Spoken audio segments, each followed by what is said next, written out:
Pada suatu hari yang cerah, di sebuah hutan yang hijau dan rimbun, hiduplah seekor kancil kecil yang cerdik dan lincah.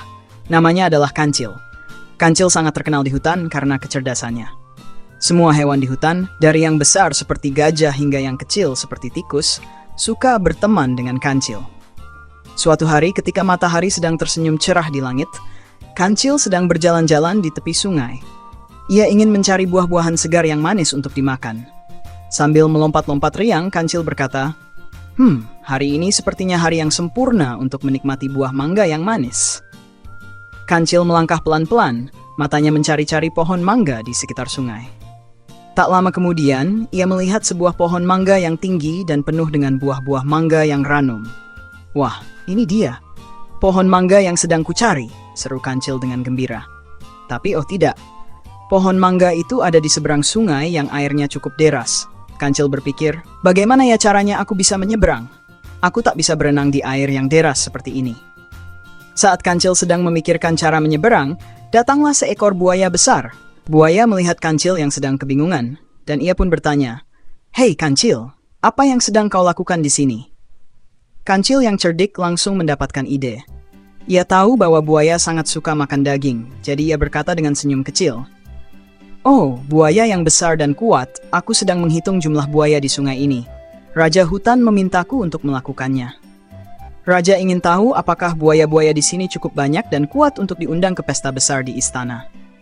Buaya yang serakah dan ingin makan daging Kancil pun merasa senang dan bangga. "Oh, tentu saja, Kancil. Kami buaya-buaya di sini sangat banyak dan kuat. Kamu bisa menghitung kami sekarang," kata buaya dengan semangat. Kancil pura-pura berpikir sejenak lalu berkata, kalau begitu, tolong panggil semua buaya teman-temanmu dan suruh mereka berbaris dari sini sampai ke seberang sungai, supaya aku bisa menghitungnya dengan mudah." Buaya langsung memanggil teman-temannya, dan satu persatu buaya muncul dari dalam air, berbaris rapi dari tepi sungai yang satu ke tepi sungai yang lain. Kancil pun melompat ke punggung buaya yang pertama, sambil berkata, "1." Lalu ia melompat ke buaya kedua, 2.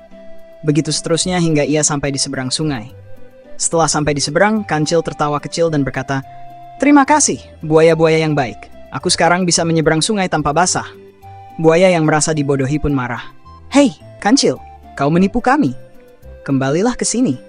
Namun Kancil hanya tertawa dan berkata, "Hahaha, aku tidak menipu kalian. Aku hanya menggunakan kecerdikanku. Sampai jumpa, buaya." Dan Kancil pun segera berlari menuju pohon mangga dan memakan buahnya dengan lahap. Sejak hari itu, buaya dan teman-temannya menjadi lebih berhati-hati jika bertemu dengan Kancil. Sementara Kancil tetap menjadi hewan yang cerdik dan disayangi oleh teman-temannya yang lain. Setiap hari, ia belajar sesuatu yang baru dan menggunakan kecerdasannya untuk mengatasi tantangan di hutan. Dan begitulah, Kancil yang cerdik hidup bahagia bersama teman-temannya di hutan. Mereka sering bermain bersama, berbagi cerita, dan saling membantu. Kancil selalu mengajarkan kepada teman-temannya bahwa kecerdikan dan persahabatan adalah kunci untuk hidup bahagia. Selesai.